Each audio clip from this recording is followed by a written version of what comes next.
하나님의 말씀 함께 보겠습니다. 신약성경 요한계시록 2장 1절에서 7절까지의 말씀입니다. 요한계시록 2장 1절에서 7절까지의 말씀을 제가 봉독해 드리겠습니다. 에베소 교회의 사자에게 편지하라. 오른손에 있는 7별을 붙잡고 7 금촛대 사이를 거니시는 이가 이르시되, 내가 내 행위와 수고와 내 인내를 알고 또 악한 자들을 용납하지 아니한 것과 자칭 사도라 하되 아닌 자들을 시험하여 그의 거짓된 것을 내가 드러낸 것과 또 내가 참고 내 이름을 위하여 견디고 게으르지 아니한 것을 아노라. 그러나 너를 책망할 것이 있나니 너의 처음 사랑을 버렸느니라. 그러므로 어디서 떨어졌는지를 생각하고 회개하여 처음 행위를 가지라. 만일 그리하지 아니하고 회개하지 아니하면 내가 내게 가서 내 촛대를 그 자리에서 옮기리라. 오직 내게 이것이 있으니 내가 니골라 당의 행위를 미워하는도다. 나도 이것을 미워하노라. 귀 있는 자는 성령이 교회들에게 하시는 말씀을 들을지어다. 이기는 그에게는 내가 하나님의 낙원에 있는 생명나무의 열매를 주어 먹게 하리라.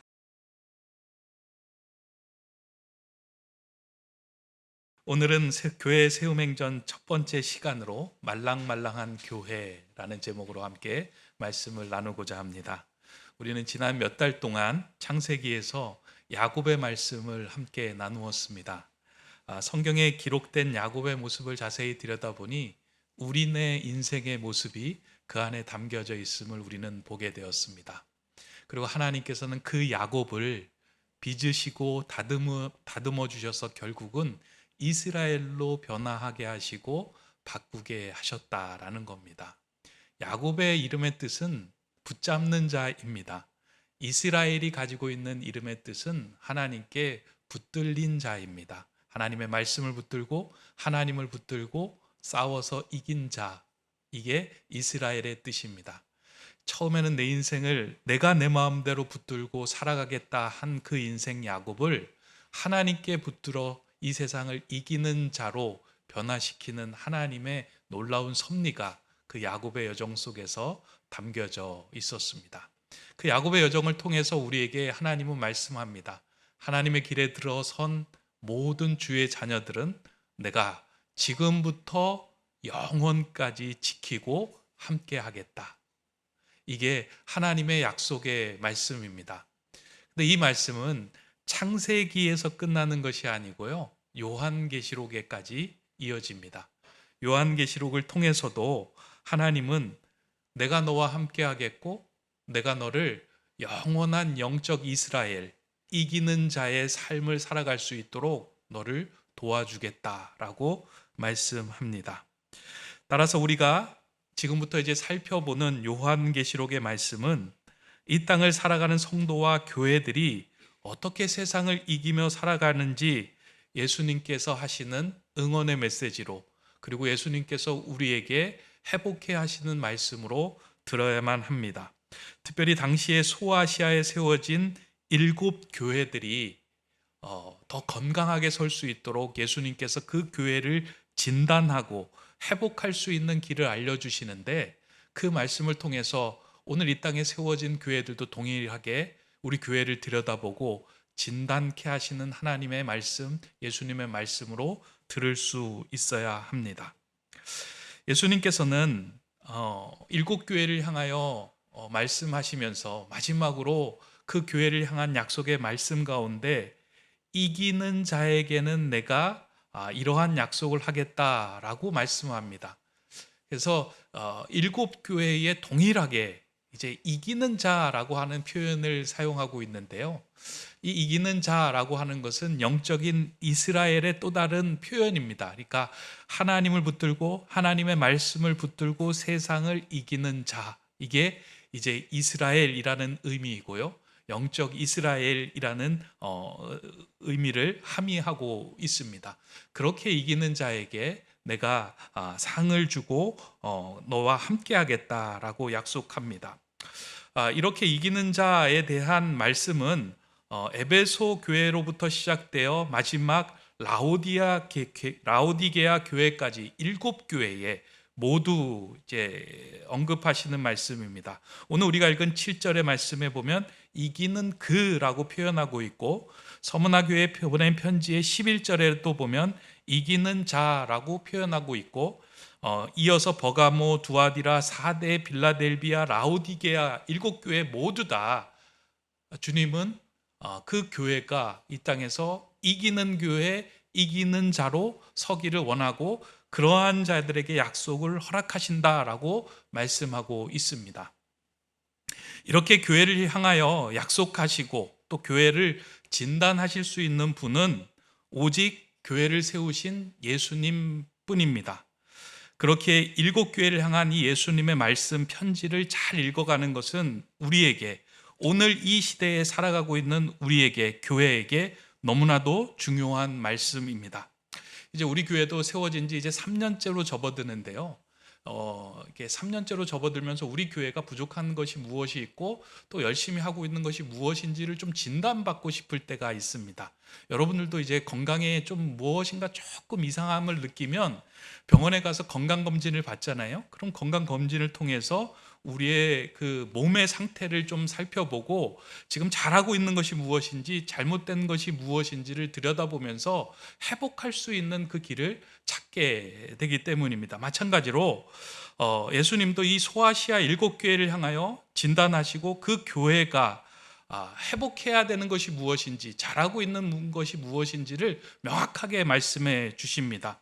근데 그 진단은 그 당시에 소아시아 1세기 소아시아에 있는 7교회만을 향한 말씀이 아니고요, 오고 가는 세대에 예수님께서 세워주신 모든 교회를 향한 말씀이다라는 것입니다. 그러니까 오늘 우리를 향한 말씀이에요. 그러니까 7교회를 향하여 진단하신 그 진단 속에는 이 시대를 살아가는 모든 교회의 모습들이 그 안에 담겨져 있다라는 겁니다. 그래서 저는 그런 의미를 가지고 후반기에는 이제 교회 세움 행전이라는 주제 하에서 이 7교회의 말씀을 살펴보고 그 말씀을 이렇게 근거로 지금 우리 교회가 가져야 할 것이 무엇인지, 또 버려야 할 것이 무엇인지, 다시 회복해야 할 것이 무엇인지를 좀 하나씩 들여다보고자 합니다. 그 예수님께서 이제 첫 번째로 진단을 내린 교회가 오늘 우리가 읽었던 에베소 교회입니다.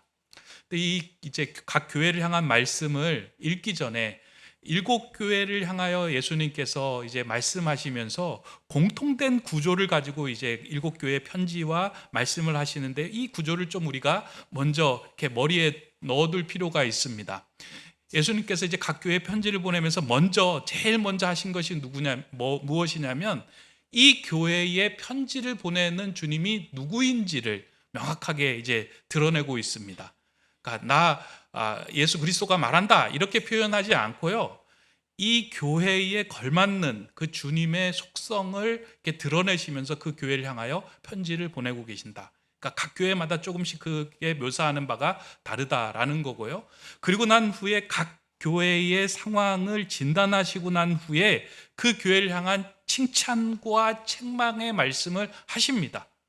그리고 난 후에 바뀌어지지 않으면 어떠한 경고가 주어지는지 그 경고의 말씀도 하시고요, 마지막에 이 모든 것을 잘 감당하여 이기는 자에게 주시는 생명의 약속이 이제 기록이 되어 있습니다. 그러니까 7교회는 이런 구조로 되어 있다라는 겁니다. 그래서 이런 순서에 따라서 하나 둘씩 살펴보면요, 먼저 에베소 교회를 향하여 편지를 보내시면서 예수님이 누구이신지를 이제 소개를 하는 구절이 오늘 우리가 읽은 1절의 말씀입니다. 한번 같이 읽어보도록 하겠습니다. 에베소 교회의 사자에게 편지하라. 오른손에 있는 7뼈를 붙잡고 7 금촛대 사이를 거니시는 이가 이르시되. 그러니까 예수님께서 이제 사도 요한을 통해서 7교회에 편지를 보내는 가운데 그 중에 이제 에베소 교회를 향하여 편지를 보내시면서 뭐라고 이야기하고 있냐면, 오른손에 있는 7뼈를 붙잡고 7 금촛대 사이를 거니시던 이가 이르시되라고 기록하고 있습니다. 이제 요한계시록이라고 하는 그 성경의 제목과 이제 그 성경 속에서 뭐 7별, 7촛대라고 이제 이야기가 나오면 갑자기 확 기가 이제 눌립니다. 그리고 앞서서 뭐 이긴 자라고 이야기하면요, 요즘 신천지에서 이긴 자 이야기하면서 이만희가 이긴 자다라는 이야기를 들으니까 야, 이걸 어떻게 해석해야 될까라고 하면서 이게 눌려서 이 말씀을 보는데요, 전혀 그럴 필요가 없습니다. 성경을 자세히 들여다보면 성경 속에서 이게 무엇을 이야기하는지 명확하게 말씀하고 있습니다. 일곱 별, 오른손으로 일곱 별을 잡고 있다라고 하는 것은 무슨 의미냐면, 일곱 별은 일곱 교회를 세운 사도를 칭하고 있는 말이다. 1장 그 윗구절에 보면 그렇게 얘기하고 있어요. 그리고 일곱 촛대는 소아시아에 세워진 일곱 교회를 의미한다라는 말입니다. 그럼 이게 예수님에 대해서 어떤 의미를 담고 있는 말인가? 일곱 별을 붙들고 있다라고 하는 것은 어떤 의미인가 우리가 좀 살펴볼 필요가 있습니다. 일곱 별을 붙들고 있다라고 하는 것은 교회를 세우시고 교회를 주관하시는 분이 예수 그리스도이시다라고 하신 이 말씀, 이 핵심의 진리를 담고 있는 메시지예요. 그러니까 교회를 세운 것은 사도가 아니고 목회자가 아니고 내가 그 교회를 세웠다, 그 교회를 세웠다라고 생각되는 일곱 사도를 붙들고 있는 것이 나다라고 이야기하시는 말씀입니다. 이 야곱이 라헬에게 낳은 막내 아들의 이름을 슬픔의 아들 베노니라고 부르지 않고요, 오른손의 아들 베냐민이라고 불렀잖아요. 야곱이 이렇게 고백할 수 있는 것이 무엇이냐면, 이 아들의 인생을 오른손으로 붙들고 주관하시는 분은 하나님이시다, 이 인생의 주인은 하나님이시다 라고 하는 그 고백을 담아서 외친 표현이 베냐민이에요. 그렇다면 이 아들의 인생을 쥐고 있는 것처럼 일곱 별을 쥐고 있다라고 하는 말씀은 예수 그리스도가 이 교회의 주인이시며 토대가 되신다, 그런 주인이며 토대가 되는 이가 편지한다라는 말씀입니다. 교회 주인이 누구예요? 목사인가요? 장로인가요? 영향력을 끼친 사람인가요? 돈을 많이 내어서 교회를 세운 사람인가요? 그거 아니다라는 거예요. 교회의 주인은 예수 그리스도다, 나다.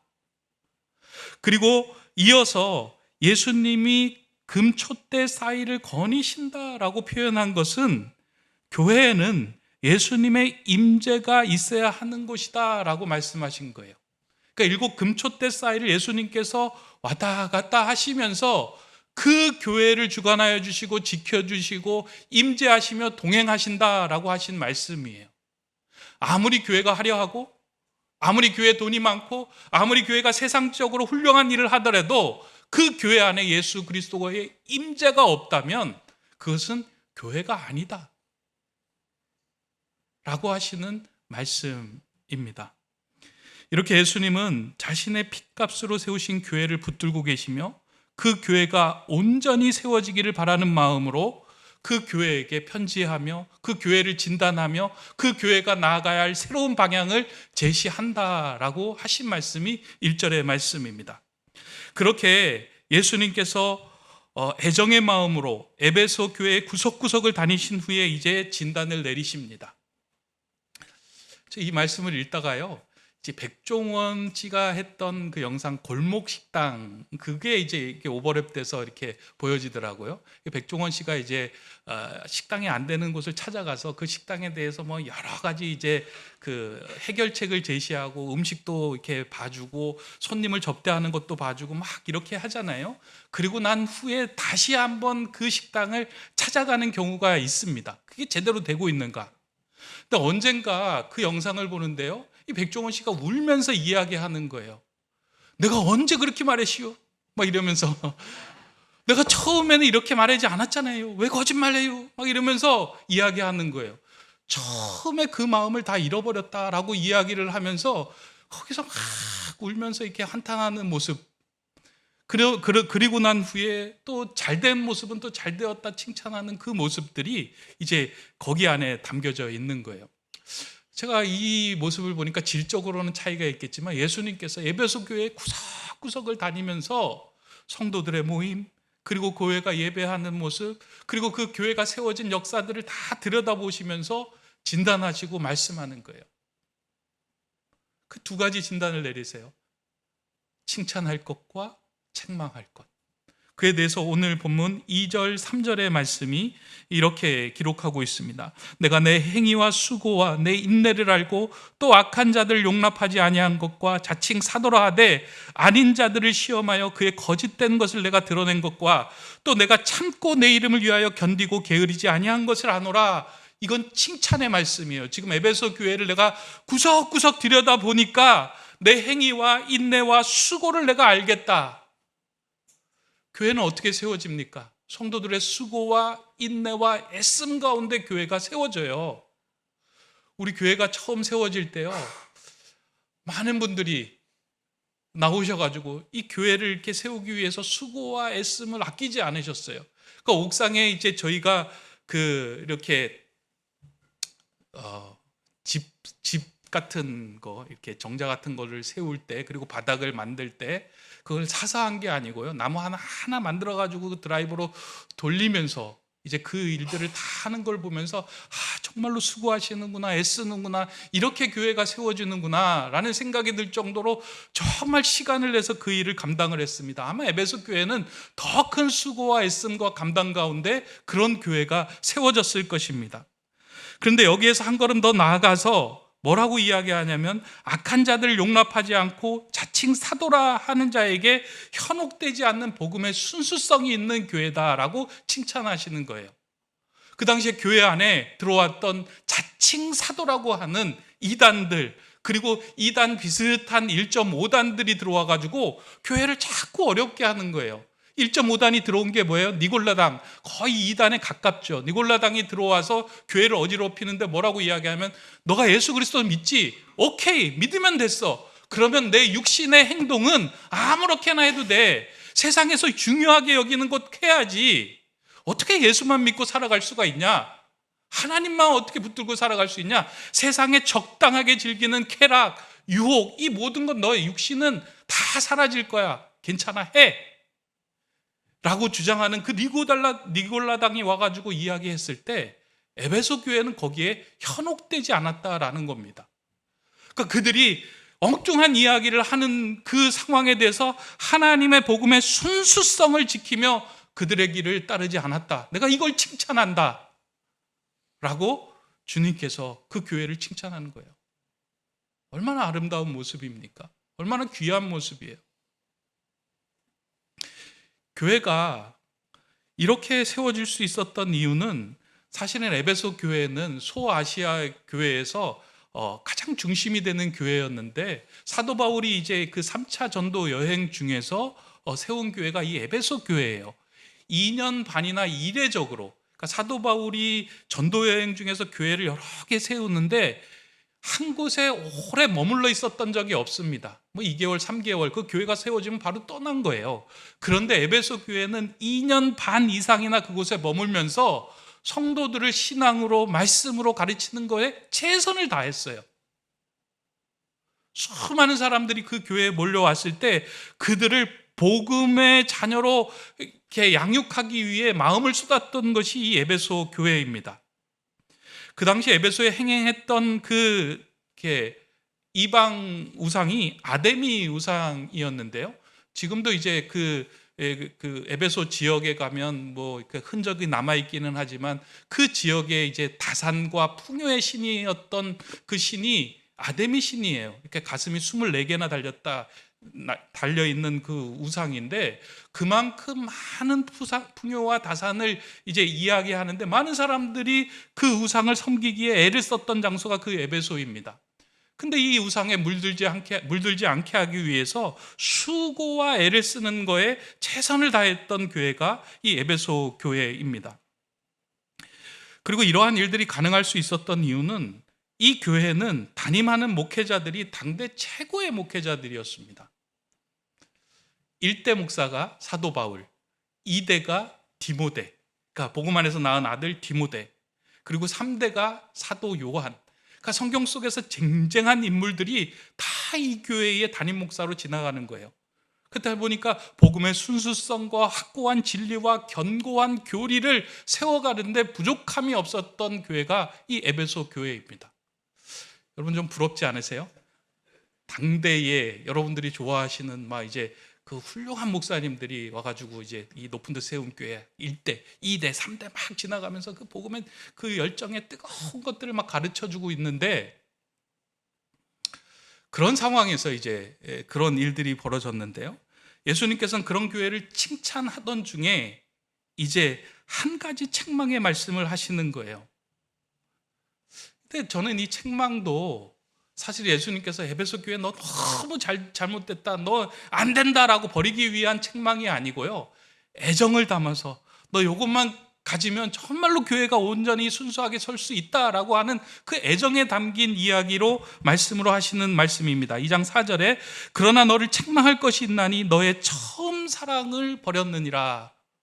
그러니까 진리를 지키고 교리가 견고하게 세우기 위하여, 복음의 순수성을 지키기 위하여 성도들이, 그리고 목회자가 애를 써서 노력을 하다 보니까 예수 그리스도를 처음 만났던 그 사랑의 말랑말랑함을 다 잃어버리고 딱딱함만 남게 되었다라는 것을 지적하며 말씀한 것입니다. 오늘 읽었던 본문에는 처음 사랑이라고 나오고요, 예전에 여러분들이 읽었던 개역 한글판에서는 이제 첫사랑을 잃어버렸다라고 이야기하고 있어요.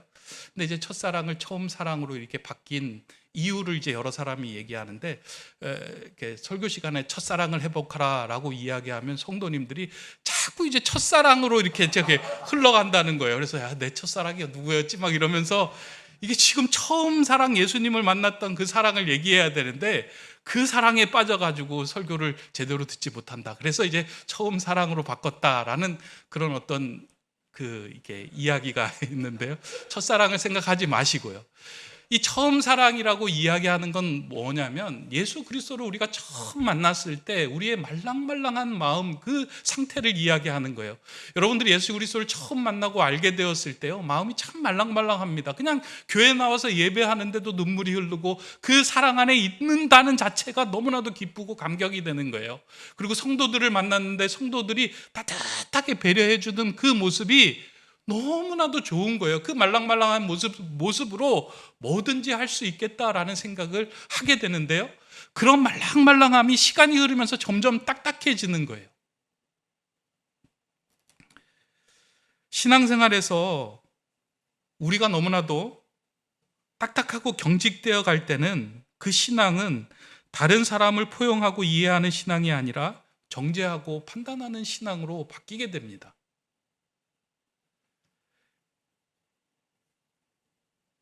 말랑말랑한 마음이 사라지고 건조하고 딱딱한 상태로 신앙생활을 하게 되면 상대방을 바라볼 때 옳고 그름, 좋고 나쁨, 이 이분법적인 사고에 우리가 갇히게 된다는 거예요. 근데 신앙생활을 오래 하게 되면 우리의 마음이 자연스럽게 이렇게 견고해지고 딱딱해져요. 그래서 오래 신앙생활을 한 사람들을 보면, 사람을 딱 보면 난 딱 보면 알아, 저 사람이 어떠한 마음으로 이 우리 교회에서 신앙생활을 하는지 딱 알아 라고 생각을 하면서 그 사람을 보고 판단합니다. 그리고 내가 생각하고 내가 이해했던 신앙과 조금 다른 견해를 상대방이 비치게 되면 분노할 때도 있고요, 큰 소리를 낼 때도 있습니다. 그러면서 그 모든 것이 주님의 교회를 세우는 일이라고 당당하게 말합니다. 근데 오늘 말씀은 그렇지 않다는 겁니다. 예수님은 우리가 아무리 수고를 하고 애쓰고 인내하고 복음의 순수성을 지키고 있더라도 교회가 그 처음 사랑 말랑말랑함을 잃어버린다면 아무것도 아니다라고 이야기합니다. 경고의 말씀이 여기에서 나오는데 뭐라고 나오냐면, 그러면 그럴 때 내가 속히 가서 내가 촛대를 옮기겠다라고 이야기해요. 그러니까 교회가 그 예수님과의 처음 사랑, 그 말랑말랑함을 잃어버리면 다른 것 아무리 잘해도 소용이 없다라고 하신 말씀입니다. 이 말씀을 준비하는 중에 지난 몇 개월 전에 한 순에서 일어났던 그런 일이 하나 생각이 났습니다. 한 순에서 이제 찾아와 가지고 저에게 이런 게 요청을 했어요. 목사님, 저희 순이 모여서 이제 함께 좀 성경 공부를 하려고 하는데 해도 되겠습니까? 묻더라고요. 왜냐하면 이제 목사님 없이 자기네들끼리 이제 성경 공부를 하는데, 혹시 이제 하도 이게 성경 공부가 이상하게 흘러가는 데가 많으니까 교회에서 보기에, 목사님 보기에 이상하게 보일까 걱정이 돼서 이제 그렇게 얘기하신 것 같아요. 그래서 너무 좋죠. 교회가 순위 모여서 성경 공부하는 건 너무 좋죠. 제가 이야기했어요. 그래서 하시라고 이야기를 했는데, 이제 그렇게 열심히 성경 공부를 하던 중에 이제 견해가 충돌되는 지점을 이 순에서 만난 거예요. 그러니까 어디에서 충돌이 됐냐면 창조론에 있어서 서로에 대한 견해가 조금 충돌이 됐어요. 저는 충분히 있을 수 있는 일이라고 생각합니다. 왜냐하면 하나님께서 천지를 창조하신 것은 확실한 사실인데, 그 천지 창조의 신비를 우리의 인간의 이성과 과학으로는 다 풀어낼 수가 없어요. 그러다 보니까 그 자신들이 이해한 견해에 따라서 여러 가지 그 견해에 따른 그 학설들이 주장을 하는데, 그게 너무나도 많은 거예요. 하나님의 신비를 우리 인간이 어떻게 다 이해할 수 있겠습니까? 그럼에도 불구하고 성경을 중요하게 여기고 성경만 오로지 바라보는 사람은, 과학을 인정하지 않는 사람은 성경 중심의 이야기만을 이야기를 하고, 또 과학을 이야기하는 사람은 과학과 성경이 함께 가야 하는 이야기를 하고, 이런 여러 가지 견해들을 이제 이야기를 하고, 그것들이 어느 정도 학설이 이렇게 형성이 되었습니다. 창조론에 관한 견해가 아마 여러분들도 여기 계신 분들도 다 다를 거예요.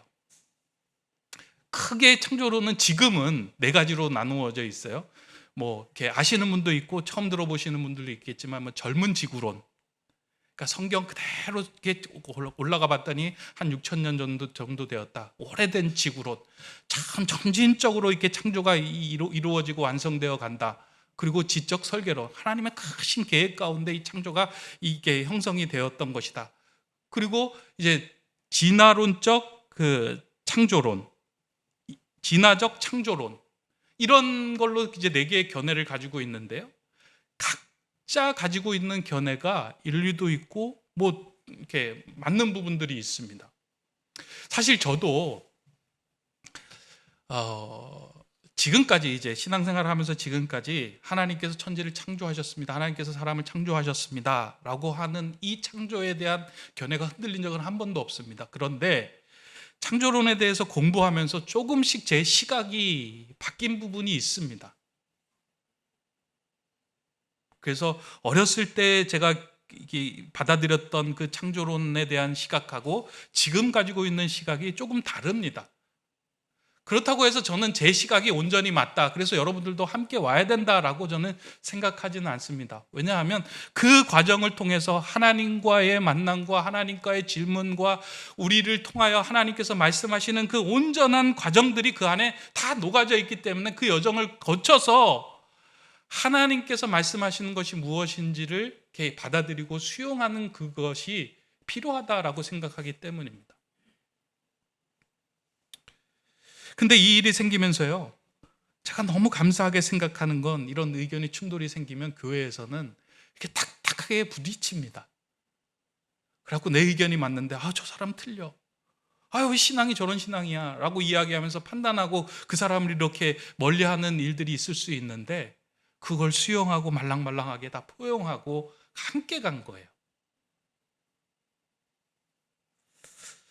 창조론이라는 큰 틀 안에서 서로의 의견을 수용하며 인정해주는 모습이 저는 참 이렇게 귀하고 좋았습니다.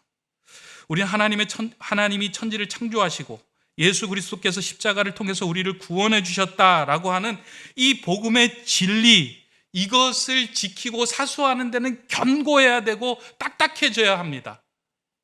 그러나 이 모든 것과 균형을 이루어야 하는 것은 예수님을 사랑함으로, 진정 사랑함으로 얻는, 예수님 사랑으로 인해서 주어지는 우리의 마음에 다른 사람을 포용할 수 있는 그 말랑말랑한 힘은 함께 균형을 이루며 우리에게 필요한 또 다른 진리의 모습입니다.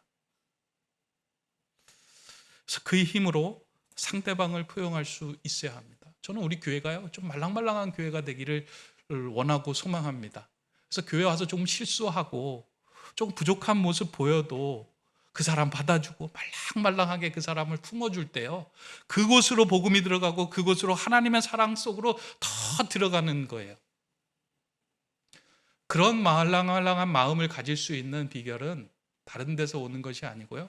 예수님을 진정으로 사랑하는 것으로부터 시작이 되는 거예요. 예수님을 진정으로 지금까지 한 번도 사랑해 본 적이 없다면 여러분들 다시 오늘의 말씀을 읽으면서 그 사랑 안으로 들어가며 그 사랑의 경험을 다시 한번 제대로 느껴봐야 합니다.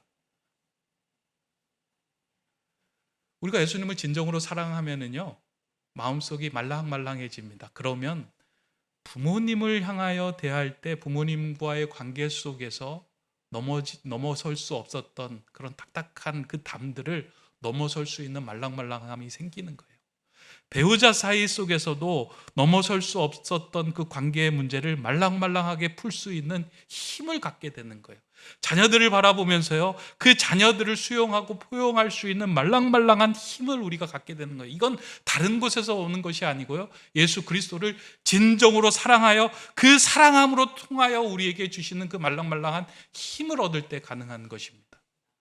교회는 다른 것보다요, 이 예수 그리스도를 진정으로 사랑하는 것, 그분을 통하여 우리가 말랑말랑해지는 것, 이게 가장 중요한 모습입니다. 저는 우리 교회가 이러한 말랑말랑함을 계속 유지해 나가는 교회가 되기를 원합니다. 근데 오늘 본문에 보면은요, 그럼 그 말랑말랑함을 잃어버렸을 때 어떻게 해야 되느냐? 예수님께서 처방전을 내려주시는데 5절에서 이렇게 말씀합니다. 그 5절 그 첫 구절에 보면 그러므로 어디서 떨어졌는지를 생각하고 라고 이야기를 하는 거예요.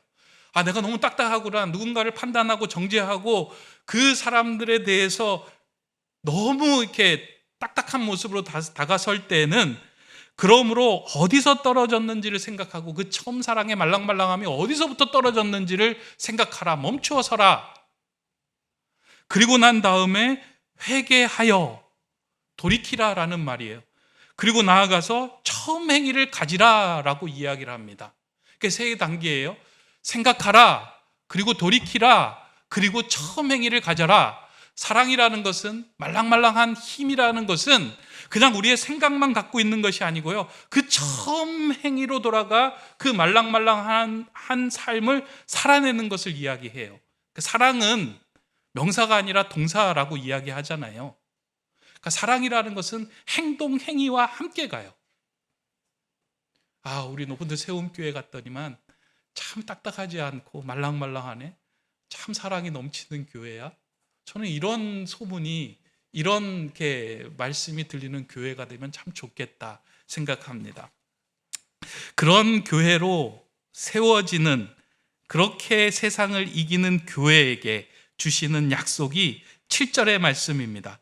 7절에서 예수님께서 그렇게 이기는 그에게는 하나님 낙원에 있는 생명나무의 열매를 주어 먹게 하리라 라고 약속하는 거예요.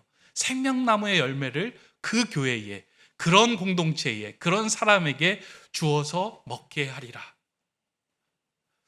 창세기 3장에 보면 하나님께서 에덴 동산에서 아담과 하와와 함께 교제를 나눕니다. 그때는 벽도 없고요, 하나님과 아담과 온전한 교제가 이루어지는 자리예요. 거기에서 생명나무 열매의 가시를 먹으며 하나님과 온전한 교제가 이루어지는 그 자리로 다시금 이 교회를 세워주겠다라고 하는 것이 약속의 말씀이에요. 이게 교회를 향한 가장 축복의 말씀 아니겠습니까? 너희가 사랑을 가지는 사람이 되면, 우리 교회가 사랑을 회복하는 교회가 되면 너희 교회는 하나님과의 온전한 영적인 교제 가운데 세워지는 튼튼하고 온전한 교회로 세워질 것이야. 그런 약속을 너희에게 할게 라고 하신 말씀이 이 말씀이에요. 저는 이 약속의 말씀을 받는 우리 높은 데 세움교회가 되기를 원합니다. 진리에는요, 그리고 하나님의 말씀에는 흐물흐물해서는 안 돼요. 견고하게 서 있어야 돼요. 그러나 하나님을 사랑하고 이웃을 사랑하는 그 사랑의 마음에는 항상 말랑말랑한 그 힘이 있어야 합니다. 여러분들 눈빛이 너무 딱딱해지지 않았으면 좋겠어요. 교회 오는데 성도님들이 눈빛이 너무 이렇게 딱딱하고 뭔가 이렇게 착 째려보는 것 같으면 사실은 힘듭니다. 눈을 이렇게 말랑말랑한 눈으로 좀 떠주시고요. 마음을 말랑말랑한 마음으로 처음 오시는 분에게도 좀 그렇게 대해 주시면 좋을 것 같아요. 경계의 눈빛을 거두시고